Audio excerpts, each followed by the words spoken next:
United States during the 1920s experienced a booming economy, which brought in a new era of consumerism and prosperity to America. The United States opened its borders and allowed Mexican immigrants to work in the United States.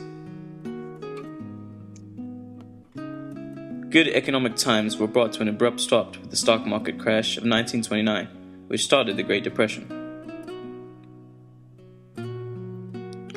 Americans used Mexicans as a scapegoat, as they were blamed for the economic crash of the United States because they were seen as docile, indolent, and backward, which led to a rise of a "get rid of Mexicans" movement, because Mexicans were depriving Americans of their jobs.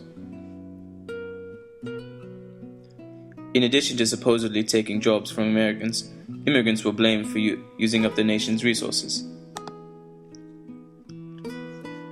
This movement to get rid of Mexican immigrants in the United States became known as the Repatriation movement.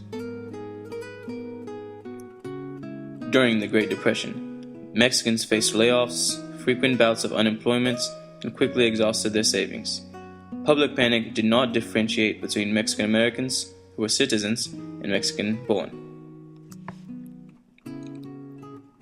Approximately 60% of 1 million children who were deported were born in the United States whose rights were denied.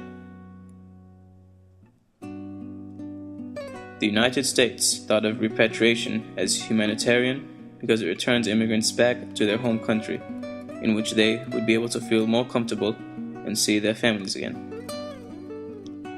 As the Great Depression worsened, anti-Mexican feelings intensified, which in turn led to greater amounts of immigrants being deported. Since many of those who were sent back to Mexico lived most, if not all, their lives in the United States, leaving the United States, which was their home, was difficult for a variety of reasons. Some Mexicans voluntarily left the United States with hope that they would find refuge from a bad economy and racist views. However, Mexico was not the haven that immigrants thought it would be, because parents and children faced discrimination in Mexico, just as they faced in the United States. As a matter of fact, the economy was worse in Mexico. Mexico was not able to financially or socially support the repatriates.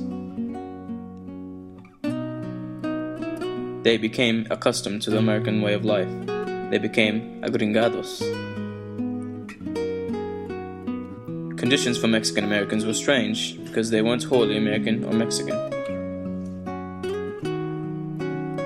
Ultimately, repatriation did not solve any of the problems the United States hoped to solve with the program.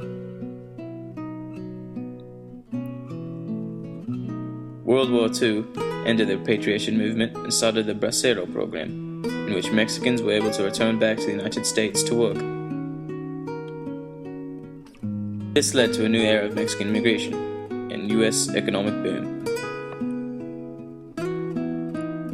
The Mexican experience speaks about the determination against all obstacles to have a better life.